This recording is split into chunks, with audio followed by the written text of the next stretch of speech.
할렐루야. 오늘 이 자리에 나오신 여러분들을 환영합니다. 우리 옆에 분들하고 인사하시겠습니다. 잘 오셨습니다.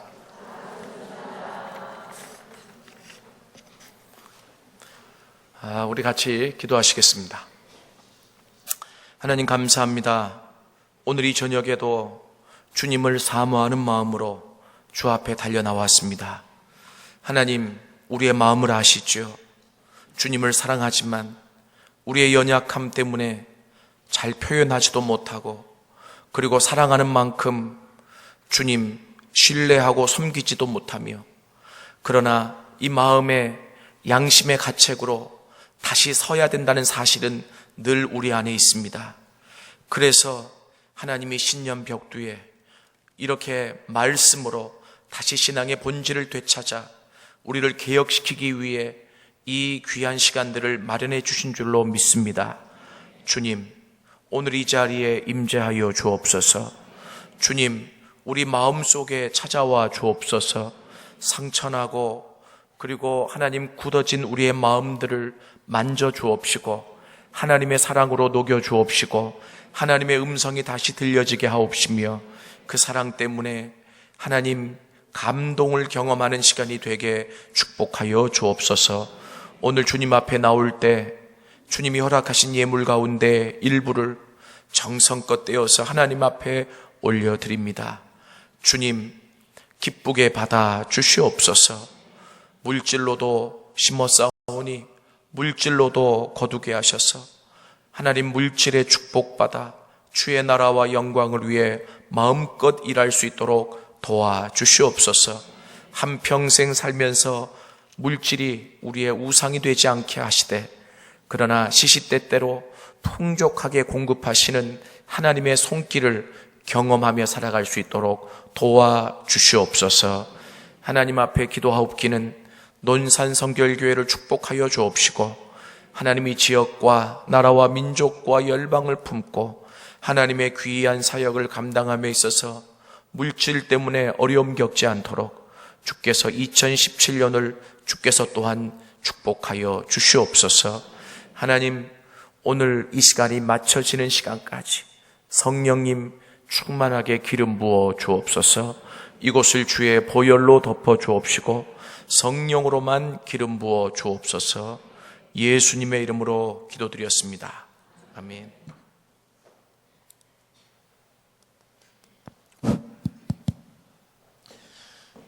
우리 찬양을 하나 좀 먼저 부르고 시작했으면 좋겠습니다. 하나님은 너를 만드신 분. 가사 좀 띄워주시겠습니까? 가사를 생각하시면서 우리 같이 한번 좀 부르시겠습니다.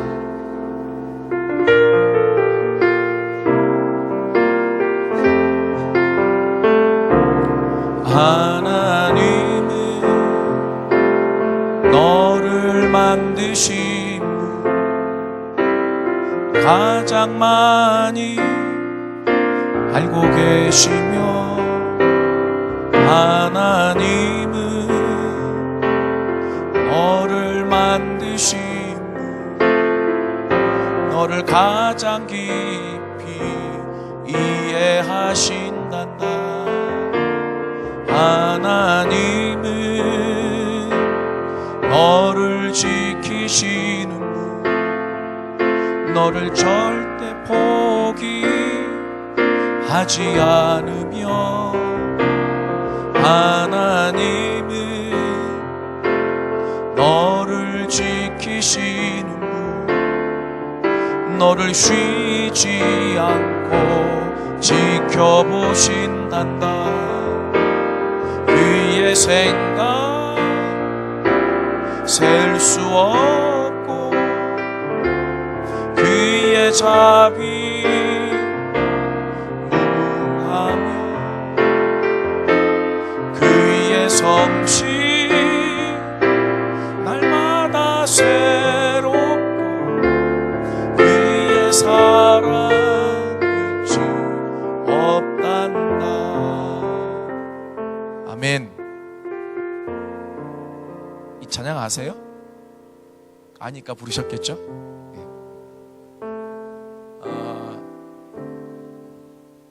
제가 이제 신학 가운데서도 실천신학을 전공을 했습니다. 그래서 이 실천신학이라고 하는 것은 이 현장하고 굉장히 밀접한 관계가 있는 직접 이론을 실천하는 신학이에요. 거기에서 이제 전도학을 했기 때문에 교회와 더 깊은 관계를 가지고 있습니다. 목회도 했었고요. 그리고 이제 학교 가서 가르치면서 또 하나님의 사람들을 훈련시키는 일들을 하고 있습니다. 그런데 저를 포함해서 훈련을 시키다 보면, 그리고 또 이렇게 교회를 다니면서 이렇게 사역을 하다 보면 신앙에 가장 큰 적이 있더라고요. 그 적 때문에 우리의 신앙이 갱신되어져야 될 필요가 있는 거죠. 그게 뭐냐 하면 내 마음대로 신앙생활을 하는 거예요. 여러분, 제가 호주에 이제 1년 동안 있을 때 집회를 많이 다녔다 그랬잖아요. 저희 아내랑 어디 이제 한 교회에 집회를 갔는데 저희 아내 짐, 저의 짐 따로, 그리고 저는 또 양쪽에 짐이 있어가지고 같이 끌고 딱 가는데, 아니 목사님이 깜짝 놀라시면서 뭐라 그러냐면, 목사님 호주에 오셨으면 호주의 법을 따르셔야죠. 아니 호주법이 뭐 따로 있습니까? 호주에서는요 절대로 여자 이 짐 끌고 다니게 안 합니다. 목사님이 다 하십시오. 아니 목사님 보시다시피 제가 짐이 양손에 있습니다. 그래도 그러면 안 됩니다. 저는 이제 처음이니까 호주가, 그래서 이 땅에 왔으니까 뭐 그게 또 관습이라니까 지켜야지. 그리고 어떻게 이렇게 한 적이 있어요. 그래서 참 희한하다 그랬어요. 그런데 그 땅에 갔으니까 그 땅에서 사람들이 살아가는 모습을 존중해야 되지 않습니까? 그죠? 우리나라에 왔으면 어른들한테 반말 못 하잖아요. 그죠? 우리나라 법을 또 따라야 되죠. 그러면 교회에 왔으면 이 교회에서 어떻게 신앙생활하고 무엇이 신앙이고 어떻게 예수를 믿어야 되고 어떻게 신앙이 성장할 수 있는지 주님이 주신 성경 말씀 안에 기준들이 있어요. 그대로 따라서 신앙생활을 하셔야 돼요. 그런데 다 처음에 그렇게 하려고 하시다가 시간이 흐르다 보니까 어떤 일이 생기냐면 내 마음대로 예수를 믿는 거예요. 내 고집대로 예수를 믿는 거죠. 내가 편한 대로 예수를 믿는 거예요. 이게 신앙의 가장 큰 적이에요. 여러분 오해하지 마세요. 이거 누구를 얘기하려고 하는 게 아니라 저도 그래요. 편한 대로 예수 믿고 싶어요. 그런데 그러다 보면 주님이 원하시는 기준대로 따라가지 못하니까 이거는 형식은 기독교인데 내용은 하도균교가 되는 거야. 무슨 말인지 아세요? 기독교라고 하는 공동체 안에, 교회 안에 들어와서 예수님이 원하시는 대로 따라가지 않고 내 방식대로 예수를 믿는 거죠. 그게 오래되면 뭐가 되냐면 전통이 돼요. 한 번은 제가 성결대학교에 가서 전도를 가르치는데 뭐 이렇게 쭉 가르치는데 어떤 학생이 그래요. 교수님, 왜 전도를 그렇게 가르치세요? 근데 내가 깜짝 놀랐어요. 아니, 자기는 학생이고 나는 교수인데 아니 내가 지금 잘못 가르쳤나? 그랬더니 무슨 말을 하느냐면 우리 목사님은 그렇게 안 가르치신대요. 그래서 목사님이 어떻게 가르치시냐고, 나는 혹시 내가 모르는 게 있으면 배울까 싶어서 물어봤어요. 그랬더니 그냥 전통적으로 그냥 이렇게 전도를 잘 모르시면서 그냥 전도를 데리고 오는 걸로. 그래서 제가 옛날에는 그렇게 했어도 우리가 더 발전해야 되지 않겠습니까? 이게 학문이라고 하면 성경에서는 예수님이 전도를 어떻게 말씀하셨고 이렇게 되어지는 겁니다. 자, 학생, 대학원생이니까 한번 보세요. 내가 하는 얘기가 성경의 기준에서 잘못됐으면 나를 무엇이 잘못됐다고 지적해 주십시오. 그런데 당신이 얘기하는 것은 쭉 내려온 전통 아닙니까? 하나 물어봅시다. 전통이 먼저요, 성경이 먼저요? 나는 전통을 존중하는 사람입니다. 그런데 그 전통보다도 더 중요한 게 하나님의 말씀입니다. 성경입니다. 그래서 늘 전통은 성경에 비추어서 다시 갱신되어져야 될 부분이 있으면 갱신이 되어져야 돼요. 개혁이 되어져야 될 부분이 있으면 개혁이 되어져야 돼요. 그런데 사람들이 좋은 전통이면 상관이 없지만 편하게 믿었던 잘못된 전통을 그대로 고수하는 경향이 있다는 거예요. 그래서 그것을 바꿔놓는다는 일이 참 너무나 힘들다는 것을 알게 됐어요. 근데 이 학생도 만만찮아요. 뭐냐면 막무가내로 자기 목사님이 옳다는 거예요. 그래서 제가 뭐라 그랬냐면, 그럼 목사님한테 가서 더 배우세요. 왜 내 수업에 들어와서 나를 괴롭히냐고. 아니, 내가 학생한테 배울 게 있으면 내가 고칠 텐데 학생 얘기 들어보니까 너무 막무가내. 아니, 전도학이라는 게 뭔지 알고 나한테 좀 얘기했으면 좋겠는데, 우리 목사님은 이렇게 전도했으니까 나 목사님 존중하지만 이게 잘못된 부분이 있으면 다시 고쳐야 되고, 그리고 또 더 발전해 나가야 될 부분이 있지 않느냐고. 내가 그 학생한테 너무 화가 났는데요, 나가려고 하는데 하나님이 어떤 마음을 주시냐면, 하도균 목사, 내가 저 학생 때문에 이 땅에 왔어. 저런 학생 때문에. 네가 저 학생 붙잡고 내 마음을 전달해 주지 않으면 쟤는, 저렇게 고집이 센 애는 어떻게 바뀔 수 있을까? 그래서 그 뒤에 약속을 다 취소하고 그 학생을 붙잡고 제가 한 2시간을 얘기한 적이 있어요. 나중에는 울더라고요. 그리고 나서 그 수업이 마지막 때가 돼서 바뀌어진 모습을 봤어요. 사사기에 보면 임금이 없어서, 왕이 없어서 이스라엘 백성들이 밑바닥에 내려갔다가 하나님이 세우신 사사를 통해 부흥했다가 또 밑바닥에 내려갔다가 또 부흥했다가, 그게 사사기잖아요. 7번 사이클이 돌아요. 그런데 사사기가 21장까지 있는데요, 그 7번 사이클이 도는 데 있어서 가장 많이 나온 말이 뭐냐면, 자기 소견에 옳은 대로 행하였더니. 이게 하나님의 신앙생활에 가장 방해가 되는 것 같아요. 자, 한번 따라해 보실래요? 자기 소견에 옳은 대로 행하였더니. 실은 종교개혁 500주년, 그리고 말씀, 신앙의 개혁, 말씀 잔치, 여러분 가장 중요한 게 뭐냐면, 저도 여러분들도 다시 이 말씀으로 돌아가서 하나님이 원하시는 가장 그 기준, 근본, 다시 그것을 충실하게 행하는 거예요. 믿습니까? 하나님이 이것이 옳다라고 분명히 성경에서 얘기하고 있고 그것이 기본이라고 생각하는데 나한테 익숙하지가 않는단 말이죠. 그러면 이게 뭘 의미한 거냐면, 그만큼 하나님이 원하시는 기준에서 내가 많이 이탈되어 있다는 거예요. 어제 뭘 말씀드렸습니까? 예수를 믿는다는 것은 회개하고 하나님의 나라를 경험하는 거다. 말씀드렸죠? 그런데 알아요. 잘 못했어요. 그러면 그 기준에서 내가 많이 떨어져 나와 있다는 거예요. 그것은 다시 말하면 무슨 얘기냐면, 내 방식대로 예수를 믿어왔을 수 있다는 거예요. 내 고집대로, 내 생각대로. 여러분, 이것이 고쳐져야 되는 거예요.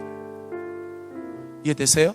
근데 오해하지 말고 들어주십시오. 누구를 지적하거나 누구를 뭐 이렇게 야단치거나 뭐 가르치기 위함이 아니라, 제가 첫날부터 말씀드리지만 저는 이 집회를 준비하면서 하나님, 제가 먼저 갱신의 대상입니다.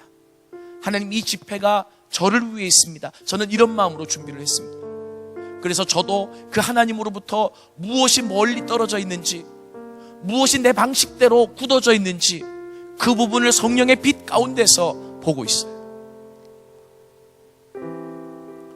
오늘 2타임 우리 같이 예배를 드리면서, 말씀을 들으면서 성령의 빛 가운데서 하나님이 원하시는 기준에서 멀리 떨어져 있는 그러한 내 모습을 좀 보실 수 있었으면 좋겠습니다. 그것이 은혜입니다.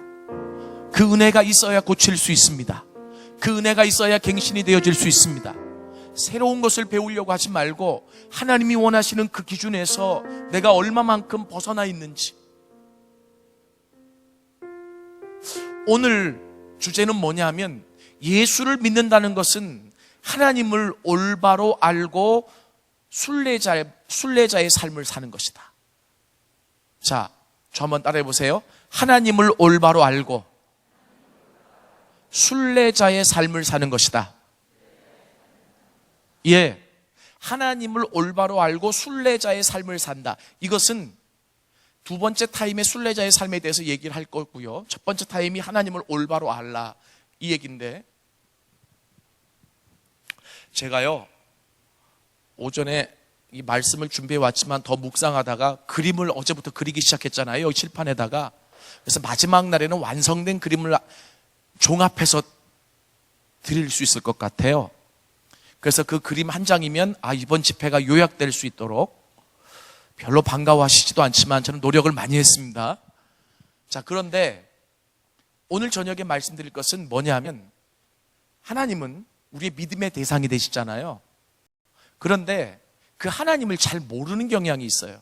그러니까 우리의 믿음도 온전한 믿음이 되지 못할 수 있다는 거죠. 여러분, 예수를 믿지만 우리 하나님, 그 하나님이 어떤 하나님이시냐, 오늘 읽었던 성경 본문 그 15장 1절을 한번 보시겠습니까? 이 누가복음 15장이 비유의 장인데, 특별히 하나님이 누구신지를 설명해 놓은 비유가 3가지가 나오잖아요. 그런데 이 비유를 말씀해 주신 이유가 1절, 2절에 나와 있습니다. 1절, 2절을 같이 읽겠습니다. 시작. 모든 세리와 죄인들이 말씀을 들으러 가까이 나아오니 바리새인과 서기관들이 수군거려 이르되 이 사람이 죄인을 영접하고 음식을 같이 먹는다 하더라. 아멘. 자, 저를 보십시오. 예수님이 이 땅에 오셔서 어떤 일을 하셨느냐면, 세리들, 죄인들, 그 사람들에게 가서 같이 음식을 먹고 교제하시고 이랬단 말이에요. 그랬더니 유대인들 중에 유대인이라고 할 수 있는 바리새인들, 서기관들, 이 사람들이 뭐라고 수군대느냐면, 아니 어떻게 세리하고 같이 친구가 되지? 어떻게 죄인하고 저러면서 자기가 하나님의 아들이라며 저러면서 말씀은 잘 전하더라? 도대체 저 사람은 어떤 사람이야? 그러니까 여러분, 이 400년 동안에 하나님의 계시가 없는 암흑기가 유대인들로 하여금 그 신앙이 잘못된 신앙으로 변절되게 하는데 큰 공헌을 했던 것 같아요. 그래서 하나님의 임재가 없는, 하나님의 계시가 없는 그 시간은 너무나 위험한 시간이에요. 그러니까 하나님을 잘못 알고 있는 거죠. 그들은 아니 저 세리들, 아니 나라 팔아먹은 매국노와 같은 놈들인데 어떻게 저 세리들하고 예수가 같이 지낼 수 있어? 아니 우리가 생각할 때 저렇게 흉악한 죄인들하고 어떻게 친구가 되어질 수 있어? 도대체 쟤는, 죄송해요, 예수님 보고 쟤라를 그 당시 사람으로 얘기하자면 저 사람은 하나님을 얘기하면서 하나님을 잘 모르는 것 같아. 하나님, 우리가 믿어왔던 하나님이 어떤 하나님이야? 이런 투로 지금 수군거리고 있는 거죠. 그런데 예수님이 더 마음이 아픈 거예요. 야, 하나님을 모르는 것은 니네들이야, 이런 거죠. 이해되세요? 하나님이 어떤 분인지 모르는 것은 니네들이야. 하나님이 어떤 분인 줄 알아? 라고 지금 얘기하시면서, 이것을 단도직입적으로 얘기하면 잘 이해가 안 될 것 같으니까 이 예수님이 그 이해를 돕기 위해서 지금 설명해 주시는 게 비유예요. 그 비유 가운데 3번째 나온 게 탕자, 우리가 일명 얘기하는 돌아온 아들, 요즘 탕자라는 말 잘 안 쓰는데 여하튼 일명 탕자의 비유예요. 이해되십니까? 그래서 실은 성경의 큰 맥락 아래에서 보면 탕자의 비유는 돌아온 아들에게 포커스가 있는 게 아니라 누구에게 포커스가 있느냐면 그 아들을 기다리시는 아버지에게 포커스가 있어요. 이해되세요? 그래서 이 누가복음 15장은 1절, 2절을 읽고 그리고 그 돌아온 아들에 대한 이야기들을 봐야 된다고 하는 거죠. 자, 우리 이렇게 생각할 수 있습니다. 아유, 하나님이 쟤는 안 사랑할 것 같아. 하나님이 저 정도 되면 버리셨지. 하나님이 저 사람도 같이 세우실까? 여러분, 내 기준을 가지고 그 하나님을 마음껏 막 생각하고 그리고 마음껏 그 하나님을 막 이야기하는 경향이 우리 안에도 있을 수 있어요. 그죠? 그런데 제가 이 시간에 묻고 싶은 게 뭐냐면 그 하나님을 얼마나 아십니까? 하나님을 똑바로 알지 못하면 우리의 신앙이 성장하지 못하더라.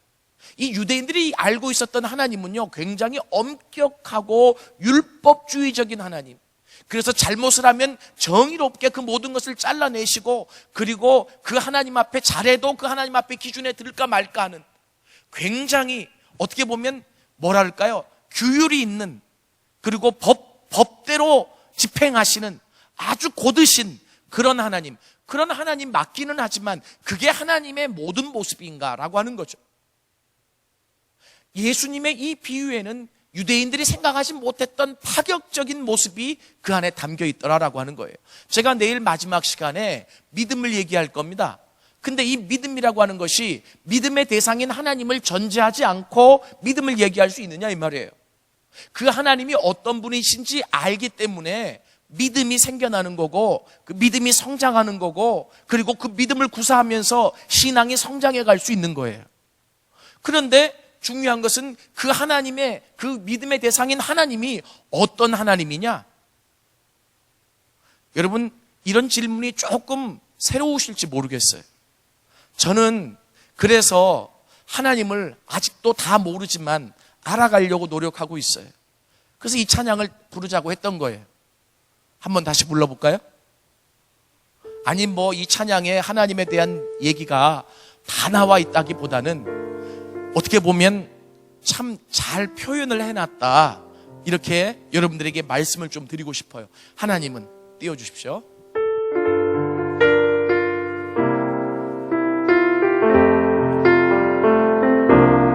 하나님은 너를 만드신, 너를 가장 많이 알고 계시며, 하나님은 너를 만드신 분, 너를 가장 깊이 이해하신단다. 하나님은 너를 지키신, 너를 절대 포기하지 않으며, 하나님은 너를 지키시는, 너를 쉬지 않고 지켜보신단다. 그의 생각 셀 수 없고 그의 자비 무하며 그의 성실 날마다 새롭고 그의 사랑 끝이 없단다. 아멘. 하나님이 여러분들을 절대로 포기하시지 않는데요. 그런데 우리에게 혼란스러운 게 있어요. 하나님은 공의로우신 하나님이시기도 하고, 그 유대인들이 이해했다시피 정의롭고 아주 법대로 집행하시는 하나님이시기도 하잖아요. 근데 또 성경에 보면 하나님은 사랑의 하나님이고 끝없이 우리를 품으시는 하나님. 그럼 도대체 어느 장단에 내가 맞춰야 되는? 제가 이렇게 여러분들에게 말씀드리고 싶어요. 하나님이 공의로운 하나님 맞아요. 정의로운 하나님 맞아요. 그런데 여러분들이 아셔야 될 게 있어요.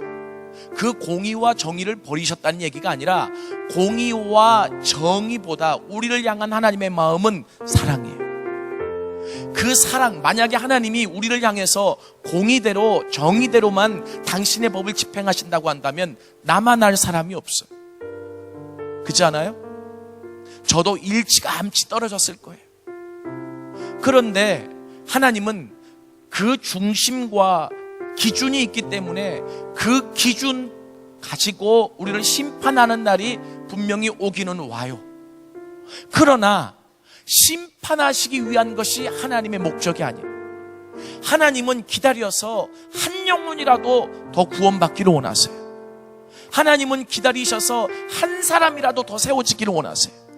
그리고 온전해지기를 원하세요. 이게 하나님의 기본적인 마음이에요. 그렇다고 하나님을 너무 쉽게 생각하라 이런 얘기는 아니지만 잘못 생각하고 있는 거죠. 아버지에 대한 개념이 잘못되어 버리면, 믿음의 대상인 하나님에 대한 개념이 잘못되어 버리면 신앙이 왜곡되어지는 거예요. 뒤틀려지는 거죠. 그래서 자기 기준을 가지고 사람을 판단하고 정죄하고 그리고 그 사람을 때리고 잘못된 겁니다. 저는요, 어느 정도 치리도 필요하고 다 중요하다고 생각해요. 그런데요, 보세요. 기독교는 살리는 종교예요. 그잖아요. 로마서 5장 보세요. 이 땅에 죄가 들어왔고 한 사람이 죄를 지어서 사망이 들어왔고 그 사망이 왕노릇 한 곳에서 그 하나님께 순종한 예수 한 분이 생명을 가지고 들어왔어요. 결국 사망과 생명이 대결이에요. 생명이라는 건 뭡니까? 죽어가는 거 다시 살리는 거 아닙니까? 이게 기독교예요. 믿습니까? 다시 살리는 종교가 기독교입니다. 그러면 정말 예수 잘 믿고 그 예수를 잘 따라간다면 어떤 일들이 있어져야 되느냐면 살아나는 역사가 일어나야 돼요. 살리는 역사가 일어나야 돼요. 그러니까 유대인들이 잘못한 것은 뭐냐면 하나님에 대한 개념이 잘못돼 버렸기 때문에 그 자기가 알고 있는 잘못된 하나님의 개념을 가지고 그 기준을 가지고 사람들을 정죄하는 데 바빠요. 세리, 너는 매국노, 너는 죄를 많이 졌으니까 너는 지옥에 구들무게. 죄인, 나도 그렇게 살고 싶었어. 그런데 내가 얼마나 절제하며 살아가는 줄 알아? 왜냐하면 우리 아버지가 하나님이 무섭기 때문이야. 그런데 너는 네 멋대로 살았잖아. 네가 살고 싶은 대로 살았잖아. 그러니까 너도 지옥 구들무기야. 이거 누구 기준입니까? 내 기준이에요. 그런데 지금 예수님이 그게 잘못됐다고 얘기해 주는 거예요. 너희들이 믿는 하나님은 그런 하나님이 아니라는 거예요. 그 하나님의 사랑이 없으면 이 자리에 나와 앉아있을 사람이 누가 있습니까? 없습니다. 그 하나님의 사랑이 있기 때문에 오늘 이 자리에 우리가 존재하는 거 아니겠습니까? 그러면서도 또 다른 사람을 정죄한단 말입니다. 아니라는 거예요. 하나님은, 우리를 향한 하나님은, 하나님의 마음은 가장 기본이 사랑이에요. 긍휼이에요. 믿습니까?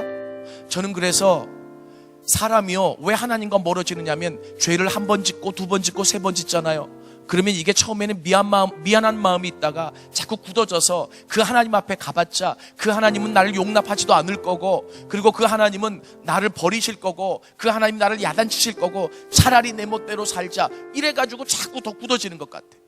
그런데 그 순간에도 내 기대와 상관없이 내가 생각하는 것과 전혀 다르게 하나님이 나를 향해서 울고 계신다면, 그 순간에 그 하나님이 나를 향해서 그렇게 손을 펼쳐서 초청하고 계신다면, 그 사랑이 느껴지는 그 순간 굴복되게 돼 있어요. 이게 기독교입니다. 믿습니까? 왜 내 생각을 가지고 하나님을 보느냐? 하나님의 마음을 가지고 세상을 봐야지. 믿습니까? 이거 우리가 찬양을 불렀으니까 이 영상 먼저 하나 보고 조금 더 설명하죠. 하나님의 러브레터 영상 틀어주세요.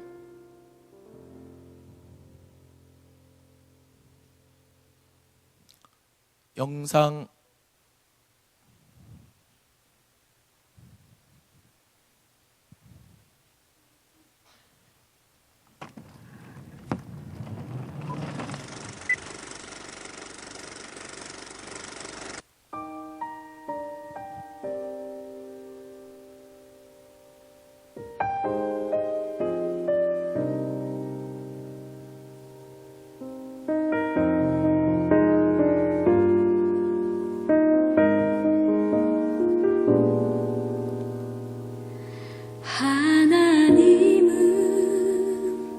너를 만드신 분, 너를 가장 많이 알고 계시며, 하나님은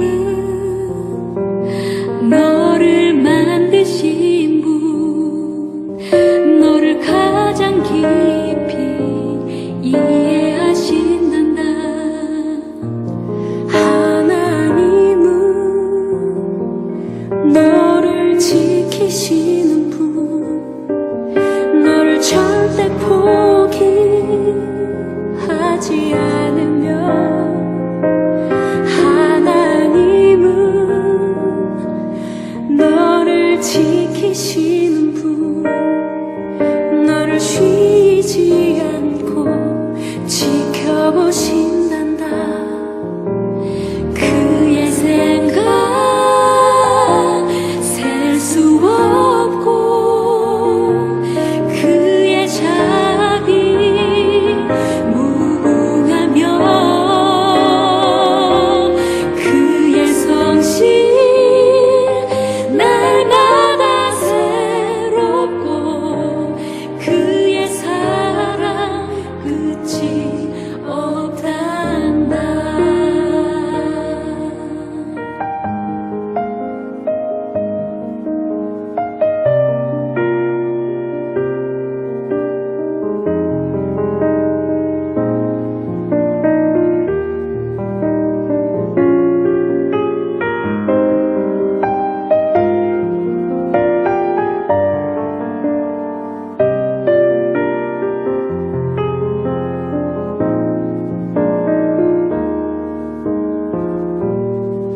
하나님은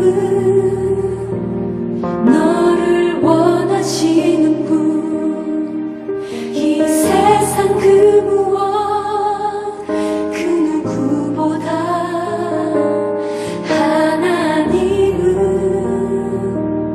너를 원하시는 분, 너와 같이 있고 싶어 하신단다. 하나님은 너를 인도하는 분, 광야에서도 폭풍 중에도. 하나님은 너를 인도하는 분, 푸른 초장으로 인도하신단다. 그의 생각 셀 수 없고, 그의 자비 무궁하며, 그의 성실 날마다 새롭고, 그의 사랑 끝이 없단다. 그의 생각 셀 수 없고, 그의 자비.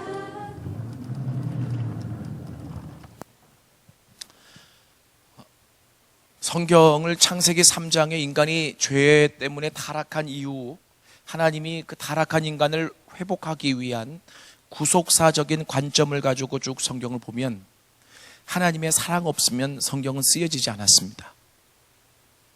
우리가 생각할 때는 나는 예수를 잘 믿고 저 사람은 조금 덜 믿는 게 보일 수 있어요. 그러나 여러분, 하나님이 그것을 다 뭐 똑같다 이렇게 생각하시는 게 아니라 내 생각이지 그게 뭐 얼마나 차이가 많이 나겠습니까? 잘 믿는다고 하면서도 우리가 하나님 앞에 정말 하나님이 원하시는 만큼 나가지 못하는 거 내가 더 잘 알고 있잖아요. 근데 하나님은 어떤 사람이든지 동일하게 사랑하세요. 저는요, 제가 전도자라고 말씀을 드린다면 이 전도자는 하나님의 마음이 있어야 되잖아요. 근데 그 하나님의 마음을 알면서부터, 조금씩 알아가면서부터 제 마음이 참 눈물이 참 많아졌어요. 왜 그러냐면요, 자, 어떤 아버지에게 자식이 5이 있다고 그래봐요. 3 자식은 잘 됐어요. 2 자식은 지금 많이 힘들어요. 그러면 아버지의 입장에서 잘된 자식 때문에 기뻐하시죠. 그러나 잘못 지금 방황하고 있는 자식도 자식입니까? 아닙니까? 자식이죠. 오히려 잘못된 그 자식 때문에 더 마음 아파하시고 더 힘들어 하시는 게 그 아버지의 마음 아닐까요? 하나님이 동일하시다라고 하는 거예요. 스바냐 3장 16절에 보면 너의 하나님 여호와가 너의 가운데 계시니 그는 구원을 베푸실 전능자시라. 그가 너로 인하여 기쁨을 이기지 못하시며 너를 잠잠히 사랑하시며 즐거이 부르며 기뻐하시리라. 여러분 이 찬양 아세요? 저는 이 구절을 읽고 묵상하다가 참 많이 울었어요. 너의 하나님 여호와가 너의 가운데 계시니 그는 구원을 베푸실 전능자시라.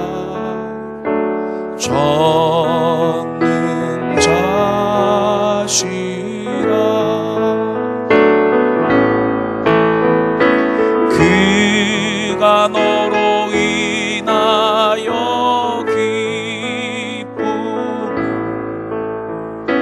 이기지 못하시며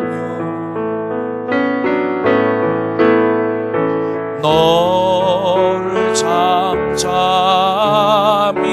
사랑하시며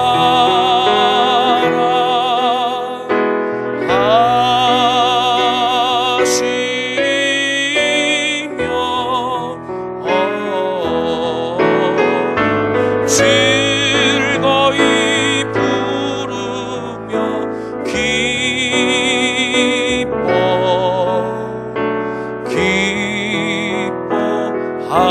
기뻐하시리라.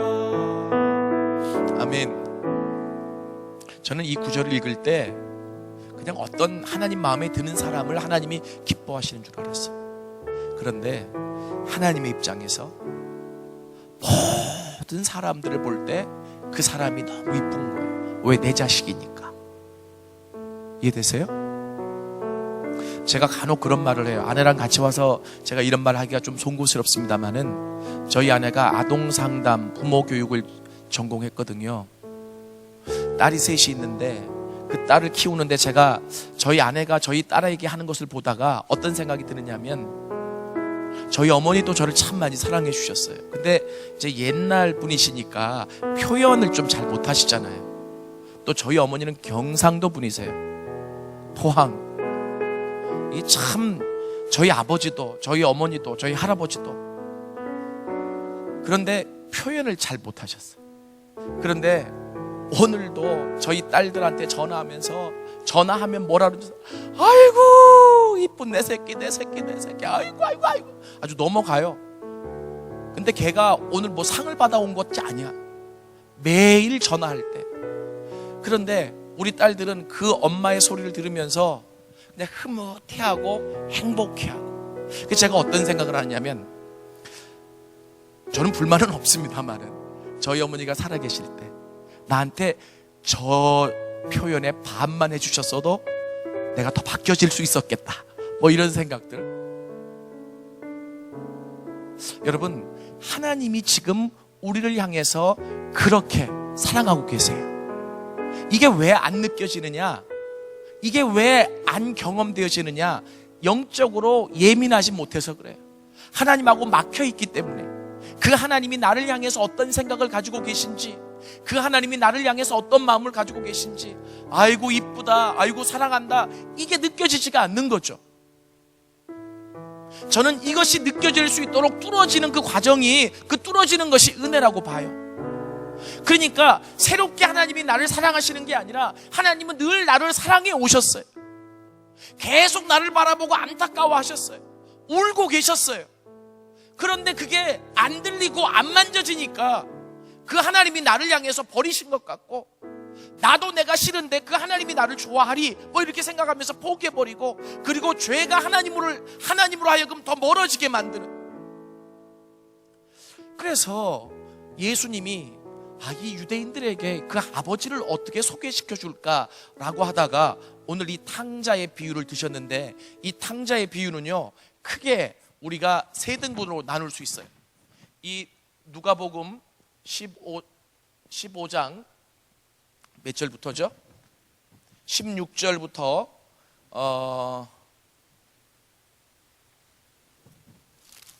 16 1절부터 24절까지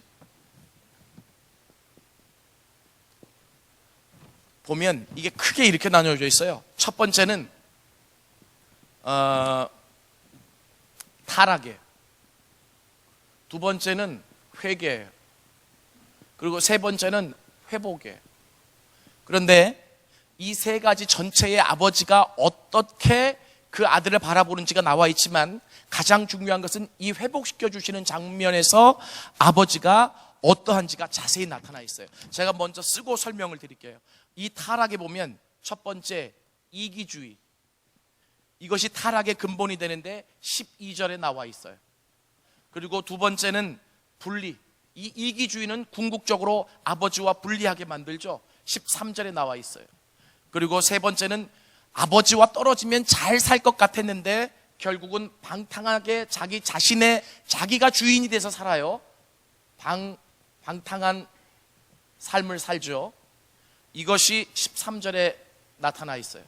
그리고 네 번째는 방탕한 삶을 살다가 결국은 밑바닥까지 내려가요. 이것이 14절에서 16절까지예요. 그런데 그 다음에 이 밑바닥에 내려가서 이 아들이 아버지를 떠올려요. 그러면서 첫 번째 뉘우쳐요. 이 뉘우침이 17절에 나와 있어요. 그리고 두 번째는 아버지를 떠올려요.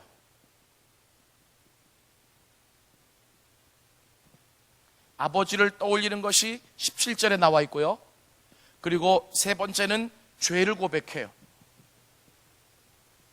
내가 이렇게 밑바닥의 삶에서 인간 대접받지 못하고 살아가는 것은 결국 그 아버지를 떠났기 때문이 아니냐 하고 그 아버지께 죄된 마음을 고백하죠. 그것이 18절에 나와 있어요. 그리고 마지막에는 돌아서요. 돌아섬.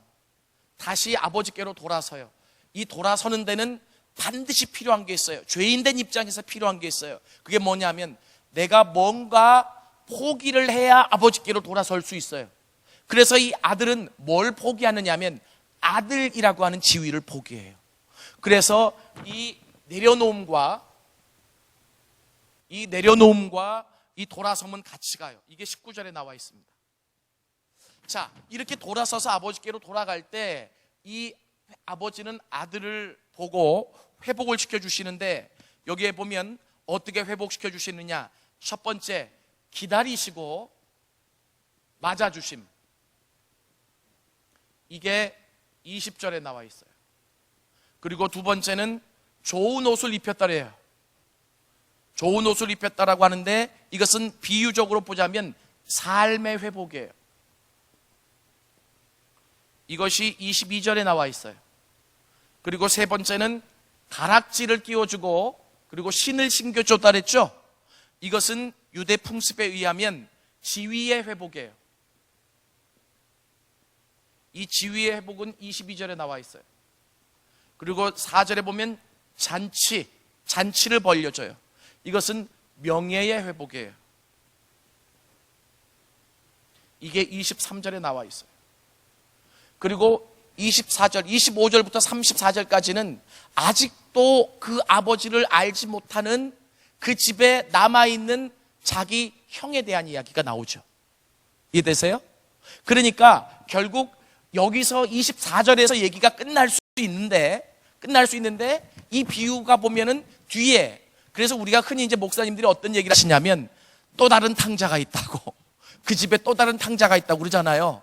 뭐 그 말도 틀린 말은 아니지만 제가 전체적인 맥락에서 봤을 때는 지금 그 바리새인들과 서기관들에게 뭘 가르쳐 주고 있느냐면 너희들이 믿는 하나님이 너희들이 생각하는 하나님과 다르다라고 하는 거죠. 근데 그 다른 것을 알지 못하는 사람이 어디에 있어요? 집 안에 있더라고. 이해되십니까? 근데 나갔다가 돌아와서 그 아버지를 실제로 경험해 보니까 이 아버지가 어떤 아버지이신지 지금 깨달았잖아요. 근데 그 집 안에서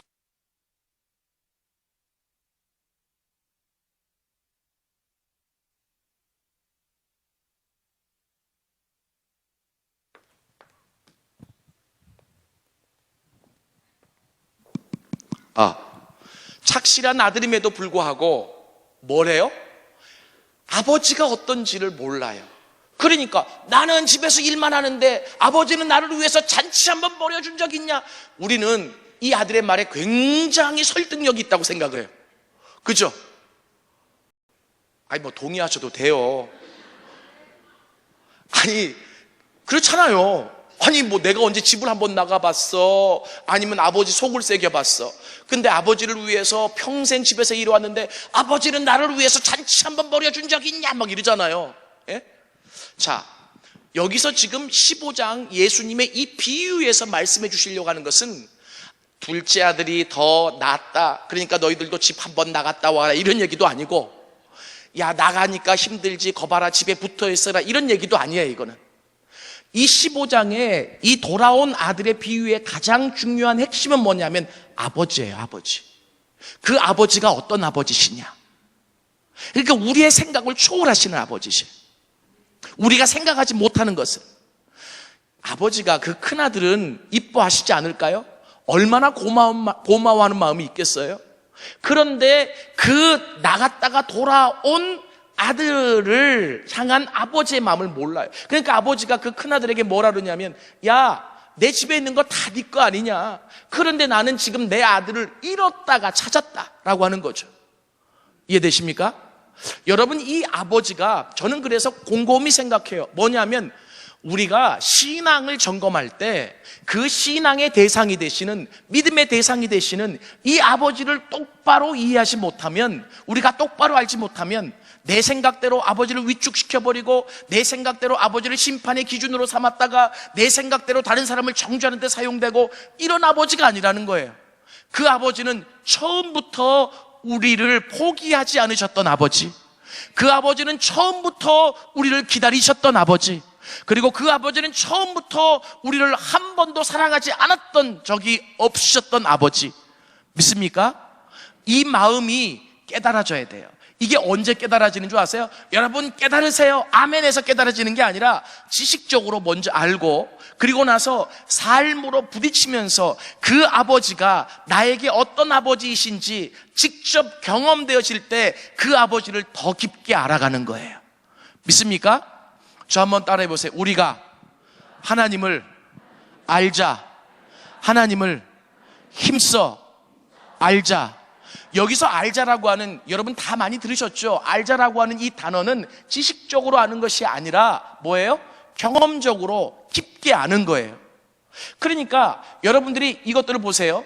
둘째 아들이 아버지 앞에, 살아있는 아버지 앞에 가서 뭐라 그러냐면, 아버지, 어차피 아버지가 돌아가시면 제가 아들인데 저에게 상속될 재산이 있지 않습니까? 제 재산 돌려주세요. 어떻게 보면 당돌한 것 빼놓고는 똑똑한 거 아닙니까? 그런데 이게 그렇게 해석되면 안 되고, 이 내용이 유대인들에게 전해줬잖아요. 유대인들의 풍습을 알아야 이 비유가 좀 더 정확하게 해석되어지는데요, 유대인의 풍습, 유대인의 관습에 의하면 절대로 살아있는 아버지 앞에서 재산 달라고 그럴 수 없어요. 그 재산은 아버지가 죽은 다음에 배분이 되게 돼 있어요. 이해되세요? 그러면 살아있는 아버지에게 재산을 달라고 하는 것은 뭐를 의미해요? 살아있는 아버지를 살아있는 아버지로 여기지 않는다는 뜻이에요. 왜? 나의 유익을 위해서. 이해되십니까? 이게 바로 뭐냐면 이기주의예요. 이 이기주의는 뭐예요? 나를 생각하는 데서 시작되는 거예요. 그 아버지를 생각하지 않고, 분명히 시퍼렇게 눈 뜨고 살아계시는 그 아버지이신데 그 아버지를, 존재를 인정하지 않고 나만을 생각하다가 보니까 이기주의가 생겨난 거예요. 이해되십니까? 그래서 이기주의는요, 항상 모든 죄의 출발점이 되어져요. 그래서 여러분, 예수를 잘 믿는 사람은 이타적이 되지 이기적이 되지 않아요. 이걸 분명히 아셔야 돼요. 예수 믿어서 남 주는 겁니다. 별로 호응을 안 하시는데 저 한번 따라해보세요. 예수 믿어서 남 주는 거예요. 예, 근데 주기 위해서는 나도 그만큼 성장해야 되겠죠. 근데 나만을 위해서 믿는 게 아니라는 거예요. 저는 한국교회를 정말 사랑하면서 이 한국교회를 보니까 뭔가 잘못돼 가고 있는 것 중에 하나가 뭐냐면 자꾸 이기적이 돼 가는 것 같아요. 그냥 우리 나만 아니에요. 전체를 보고 민족을 품고 열방을 품고, 믿습니까? 여러분, 이게 얼마나 중요한지 몰라요. 이 둘째 아들이 그렇게 나만을 생각하면서 뭐가 되느냐면 하나님과 분리가 되어지잖아요. 왜? 살아계신 아버지를 살아있는 아버지로 여기지 않으니까. 여러분, 우리가 얼마나 그렇게 살아왔습니까? 왜냐하면 뭐 중요한 일을 결정할 때 하나님 앞에 기도하고 결정하십니까? 이게 신앙의 근본이라고 배워왔어요. 저도 알고 있어요. 그런데 돌이켜보니까 그렇게 하지 못했던 데가 더 많았던 것 같아요. 이게 바로 뭐냐면 둘째 아들과 같다는 거죠. 살아계신 아버지를 살아계신 아버지로 여기지 않고 나만을 생각하다 보니까 그 아버지와 분리되는 거예요. 그리고 그 분리되어진 다음에 내 멋대로 살아가는 삶, 실은 내 멋대로 살아가면 자유가 있을 것 같고, 내 멋대로 살아가면 거기에 낭만이 있을 것 같고, 내 멋대로 살아가면 그 가운데서 뭔가 내가 마음껏 어떤 일을 해볼 수 있을 것 같았는데, 결국은 성경에서 말하는 것은 내 멋대로 아버지의 통제를 벗어나서 내 멋대로 살아가는 삶은 나는 본질적으로 연약한 존재예요.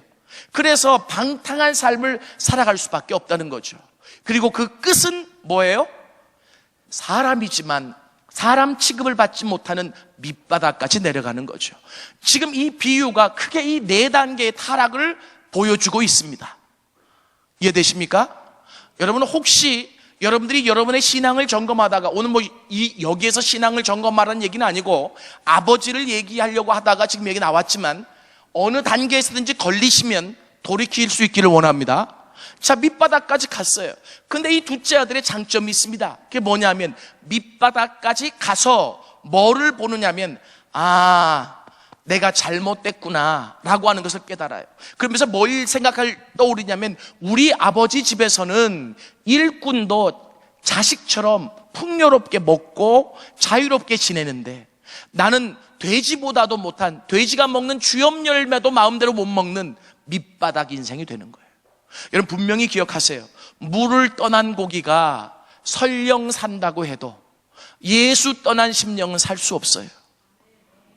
이게 목사님들이 겁주려고 하는 말이 아니에요. 확인해 보려면 한번 떠나봐요.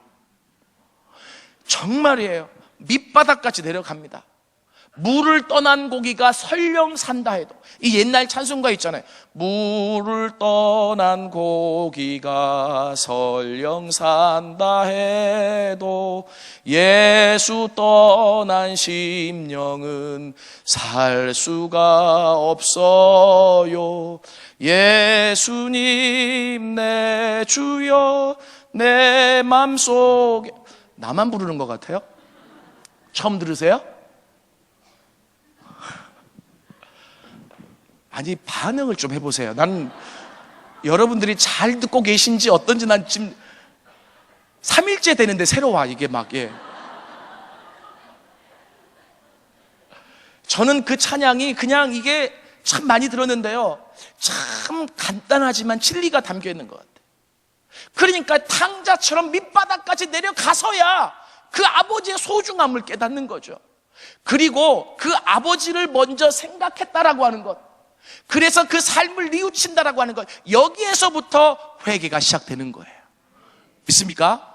그러니까 뭐냐면 내가 생각하지 못했던 아버지의 모습이에요.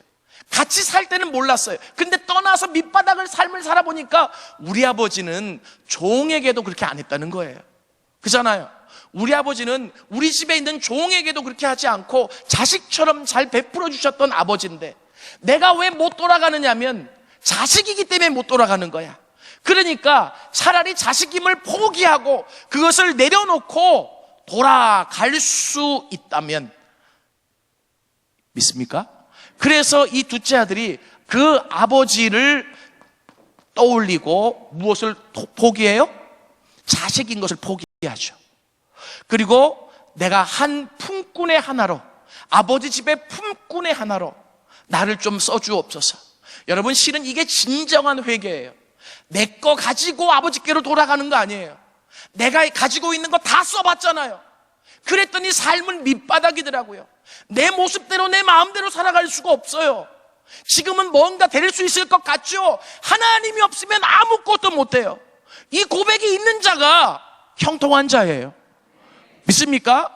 하나님이 없으면 아무것도 안 돼요. 되는 것 같다가도 안 돼요. 밑바닥까지 떨어져요. 저는요, 우리 큰딸에게 계속 얘기하는 게 그거. 아빠가 보니까 주변에 똑똑한 사람 참 많더라. 제 주변에 참 많습니다. 뭐 하이델베르그를 나오고 하버드대 옥스퍼드대에서 박사학위 받고 교수 되기 위해서 줄 서 있는 사람들. 그런데 똑똑하고도 예수를 잘 섬기면 좋지만 똑똑한 사람들이 예수까지 잘 섬기는 사람은 참 어려운 것 같아요. 그래서 제가 우리 딸한테 뭐라고 얘기하냐면, 너는 똑똑한 사람이 되지 말고 예수님이 쓰시는 사람이 되라. 그게 행복한 것 같아. 그러니까 저희 딸이 굉장히 멍청한 것 같죠? 그렇지 않아요. 지금 학교에서 아나운서를 해요. 방송국. 그리고 나서 요번에 2018년인가 평창올림픽 하죠? 거기 아나운서로 뽑혔어요. 그래가지고 그쪽으로 계속 나가려고 해요. 그런데 그 아나운서계가 또 굉장히 또 질퍽하다네. 그래서 제가 지금 계속 기도하고 있어요. 왜냐하면 이 세 딸이 다 하나님 앞에 선교사로 헌신한 사람들이거든요. 여러분, 그래서 제가 그 딸들에게 계속 얘기하는 게, 가장 행복한 사람이 어떤 사람인 줄 알아? 하나님이 함께 하시는 사람이야. 하나님과 동행하는 사람이야. 똑똑한 거 오래 못 가더라. 머리 좋은 거 오래 못 가. 너 똑똑한 사람이 되려고 하지 말고 하나님이 쓰시는 사람이 돼. 하나님이 쓰시는 사람. 믿습니까? 옆에 사람 한번 손을 잡아보세요.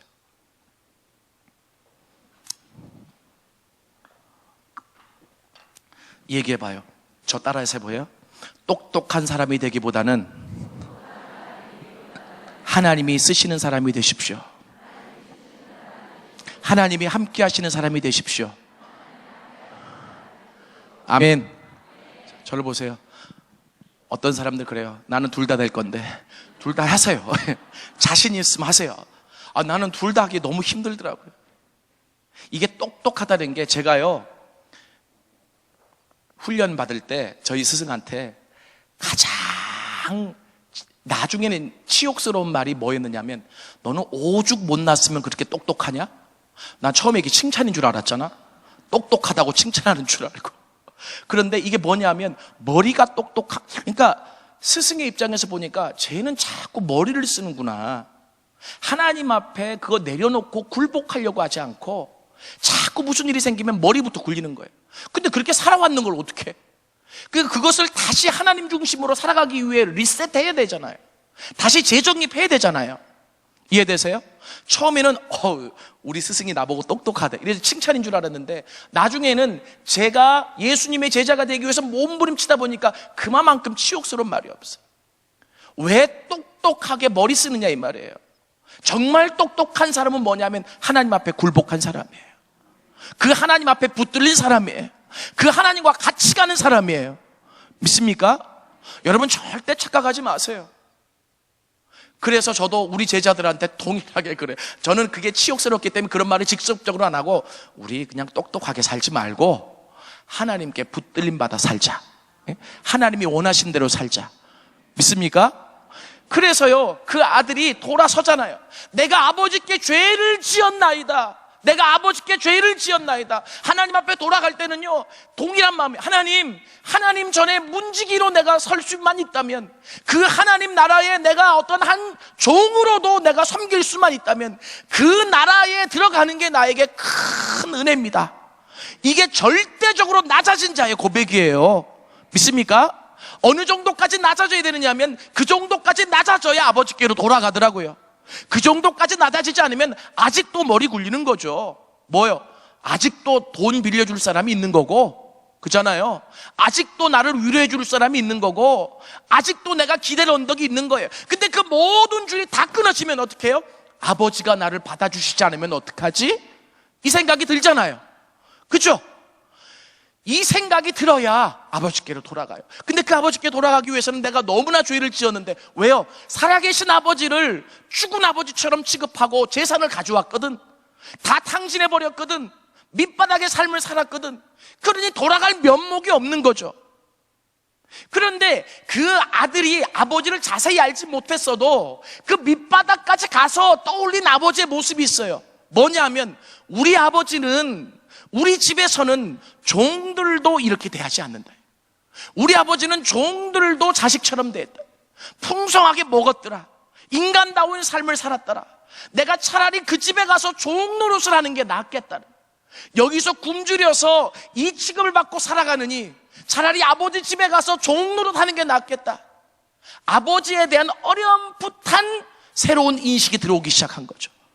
그 아버지에 대한 올바른 지식이 어렴풋하게라도 들어오니까 그의 삶이 돌이켜지는 거예요. 믿습니까? 그래서 그 하나님에 대한 지식이 굉장히 중요하다는 거예요. 그냥 막연하게 하나님 이러지 말고 그 하나님이 어떤 하나님인지 똑바로 알아야 된다는 거예요. 여러분, 그래서 돌아갔더니 성경에 보니까, 옛날 성경에 보니까 아직 상거가 먼데 아버지가 아들을 보고 달려와요. 그죠? 나주를 멀리 떠나. 여러분, 저는요 이 대목을 보다가 가슴이 짠했어요. 내가 잘난 게 뭐가 있어? 그 아버지 앞에 내려놓을 게 내가 내세울 게 뭐가 있어요? 그런데 그 아버지는 자식이라는 이유 하나 때문에 그 아들이 분명히 나가면 밥을 굶주리지는 않을까? 혹시 누구한테 맞지는 않을까? 세상 물정을 잘 모르는데 바보 취급당하지는 않을까? 분명히 얘가 집이 그리우면 돌아올 텐데, 내가 생각하고 있는 아버지는 회초리 가지고 기다리시는 아버지. 너 어떻게 살아있는 아버지를 살아있는 아버지처럼 취급도 안 하고 네 돈 가지고 가서 다 쓰고 허랑방탕하게 밑바닥을 살다가 뭐 이제 돌아온다고? 이게 우리가 가지고 있는 일반적인 생각의 아버지 상일 수 있어요. 그런데 우리가 신앙하는, 믿는 그 아버지는 그런 아버지가 아니라는 거예요. 그 아버지는 그 아들이 나간 시점부터 그 아들을 기다리신 아버지예요. 믿습니까? 그 아들을 기다리시는 아버지. 오늘은 돌아오지 않을까? 내일은 돌아오지 않을까? 돌아와야 되는데 돈은 있다가도 없고 나한테 잘못한 것은 네가 아직 모르니까, 이 아버지 나를 모르니까 충분히 그럴 수 있고, 그런데 다른 거는 다 없어도 되는데 너 하나만큼은, 네 생명 하나만큼은 내 안에 붙어 있어야 살 수 있는데, 이게 아버지 마음이에요. 그래서 집 나간 그 시간부터 그 아버지가 기다리시고 돌아오기를 기다리는 거예요. 나는 세상에서 내 멋대로 살았기 때문에, 아버지를 기대도 안 했기 때문에 그 집 앞에 아버지가 기다리는지 기다리지 않는지 몰라요. 그런데 성경에 보니까 아직 사람을 알아볼 수 없는 먼 거리인데 아버지는 직감적으로 내 아들인 것을 알아보는 거죠. 그리고 달려 나오시는 거예요. 이분이 우리 아버지십니다. 오늘 이 자리에 앉아 계신 분들 가운데 그 아버지가 날 사랑하실까? 옛날에 내가 11조 많이 하고 옛날에 내가 봉사 많이 했을 때 하나님 나를 사랑하시지, 지금은 내가 하나님하고 단절되어 있는 것을 내가 아는데 그 아버지가 나를 사랑하실까? 그냥 오늘 말씀 듣다가 뭔가 부딪히면 은혜만 받고 돌아가자 이러지 마세요. 아버지는 지금도 문을 열어놓고 기다리고 계세요. 돌아오기만을 기다리고 계세요. 돌아와야 사니까, 돌아와야 사니까, 그 아버지와 만나야 새로운 신앙이 출발되어질 수 있으니까, 우리의 의미는 그 아버지 안에 있기 때문에. 믿습니까?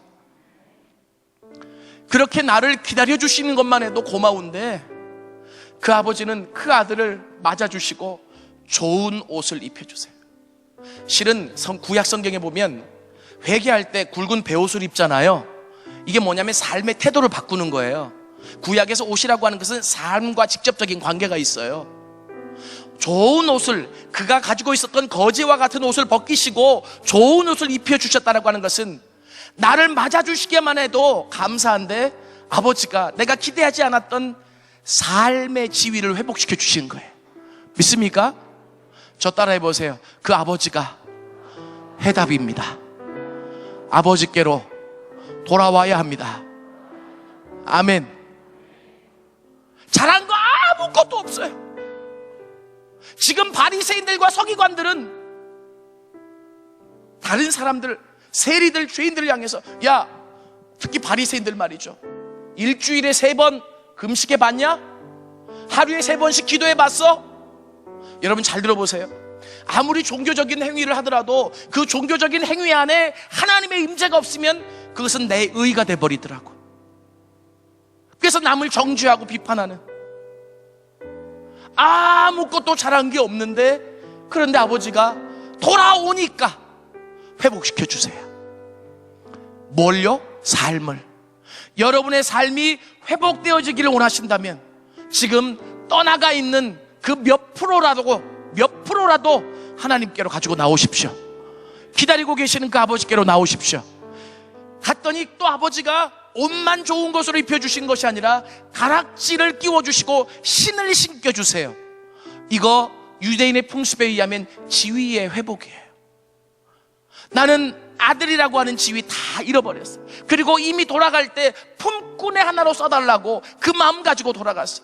하나님 집에 문지기라도 내가 있겠다면 내가 좋겠습니다 라고 하는 마음으로 돌아왔어. 이게 진정한 회개예요. 그냥 지식적으로 알고 오늘 돌아가 볼까? 이 사람 돌아오는 게 아니에요. 정말 내가 잘못한 것을 뉘우치고 그 아버지를 떠올리고 정말 마음을 회개하면서 슬퍼하면서, 아버지, 내가 품꾼의 하나라도 아버지가 받아주시면 내가 일하겠습니다. 그 마음으로 돌아온 거예요. 이게 돌아오는 거예요. 믿습니까? 어제 회개를 얘기했지만 이게 회개예요. 그랬더니 그 아버지는 지위를 회복시켜 주세요. 그런데 거기서 끝나지 않아요.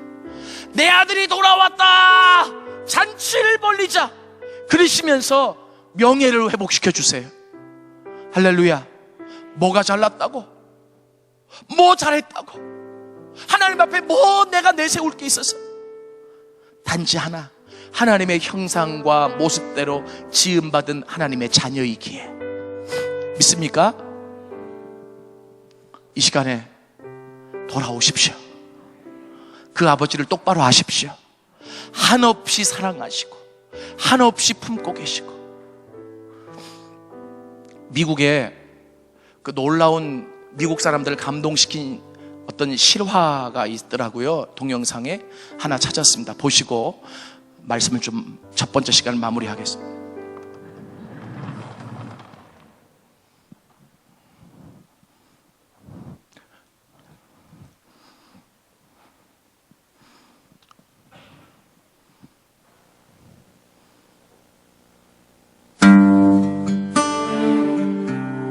이 영상을 보면서 우리 하나님 아버지를 한번 떠올려 보시길 바랍니다.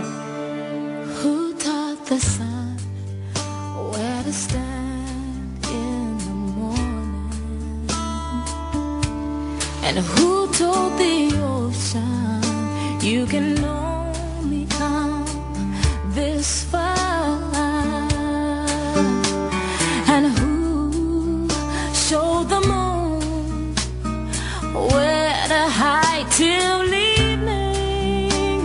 Whose words alone can catch a falling star? Well, I know my Redeemer lives. I know my Redeemer lives. All of creation testifies this life within me cries. I know my Redeemer lives. Yeah, the very same God that spins things in orbit runs to the weary, the worn and the weak, and the same gentle hand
어서 돌아오라고 했어요. 글자가 좀 희미해서 잘 안 보이셨죠? 태어날 때부터 장애가 있는 아들을 위해 아버지가 노력한 모습. 가장 감동적인 것은 그 철인 3종 경기를 끝마치고 아들이 아버지에게 아버지가 없으면 할 수 없었습니다. 그러자 아버지가 네가 아니었다면 하지 않았단다. 세상의 아버지도 그 아들을 위해서 이렇게 일한다면 우리가 믿는 아버지는 어떤 아버지이십니까? 그 릭이 빌립보서 4장 13절 내게 능력 주시는 자 안에서 내가 모든 것을 할 수 있느니라. 하나님을 너무 무서운 율법적인 아버지로만 알고 있는 유대인들과 같은 자들에게 오늘 예수님은 이 비유를 통해서 아버지가 이런 분이야 라고 말씀하시며 여러분들에게 초청하고 계십니다. 이 아버지이시기에 우리가 믿을 수 있는 거예요. 그 믿음이 더 커질 수 있는 거예요. 이 믿음에 대해서는 내일 말씀드리겠지만 이해되십니까? 이게 믿습니다 그래서 믿어지는 게 아니에요. 하나님은 지금도, 우리의 아버지는 지금도 우리를 격려하기를 원하십니다. 철인 3종 경기가 하고 싶니? 마라톤을 완주하고 싶니? 아니면 어떤 경기에 나가고 싶니? 내가 너의 다리가 되어줄게. 내가 너의 팔이 되어줄게. 내가 너의 날개가 되어줄게. 이분이 우리 아버지이십니다.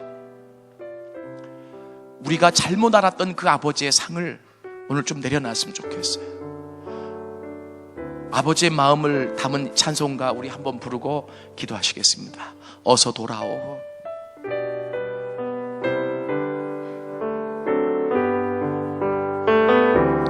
어서 돌아오.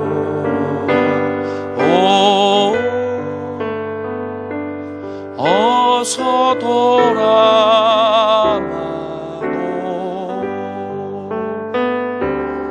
지은 죄가 무리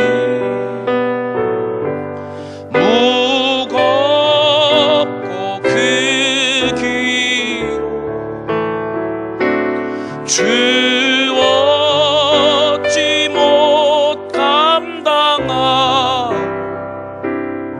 못 받으시리요. 우리 주의 넓은 가슴은 하늘보다 넓고 아버지를 생각하며 부르겠습니다. 어서 돌아오.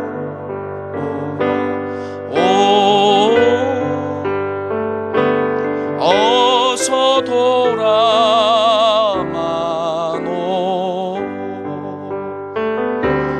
우리 주는 날마다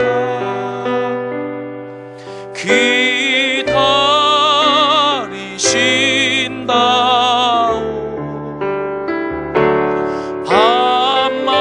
밤마다 문 열어놓고 마음 졸이시며 나간 자신 돌아오기만 밤새 기다리신다. 어서 돌아오. 어서 돌아오.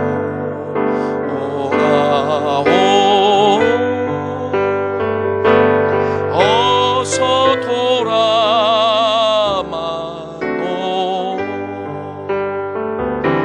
채찍 맞아 봐도 주님의 손으로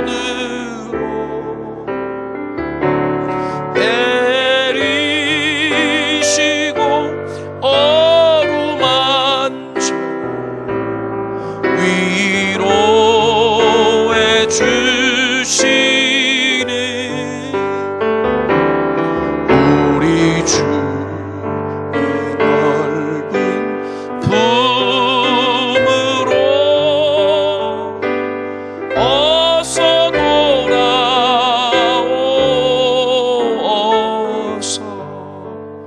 눈을 감겠습니다. 손을 가슴에 얹어 보십시오.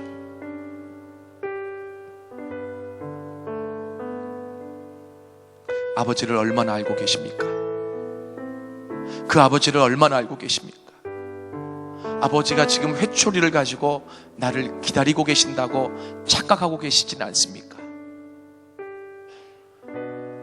그 아버지를 떠난 순간부터 그 아버지는 한 번도 나 때문에 제대로 주무신 적이 없어요. 언제나 돌아올까? 언제나 돌아올까? 채찍 맞아 아파도 주님의 손으로 어루만지고 다시 회복하셔야 합니다. 오늘 짧은 시간이지만 말씀을 들으면서 그 아버지께로 뭔가 돌아가야 될 결단을 이 시간에 해야 되겠다라고. 그렇다고 심각하게 내가 죄를 진 게 아니라도 내가 아버지로부터 떨어져 나온 곳이 있어서 그 아버지께 감히 돌아가지 못했는데 그 나를 기다리시는, 지금도 나를 기다리시는 그 아버지께로 돌아가서 삶이 회복되고 지위가 회복되고 명예가 회복되어진 탕자처럼 내가 회복되어져야 될 필요성을 느끼고 결단해야 될 필요성이 있는 사람들만 한번 오른손을 좀 들어보시겠습니까? 그 손을 가슴에 얹겠습니다. 하나님이 지금 여러분들을 초청하고 계십니다. 얼굴 좀 보자. 내가 너를 기다리고 있다. 성전에만 나왔다고 주님 앞에 돌아온 게 아니잖아요. 내 마음은 지금 하나님을 떠나 있을 수 있잖아요. 내 생각은 지금 하나님을 떠나 있을 수 있고 종교적인 행위만 취하면서 반복해서 살아왔을 수 있잖아요. 그 아버지는 지금도 돌아오기를 기다리신다. 그 하나님을 똑바로 알아야 돌아갈 수 있는 것 아니겠습니까?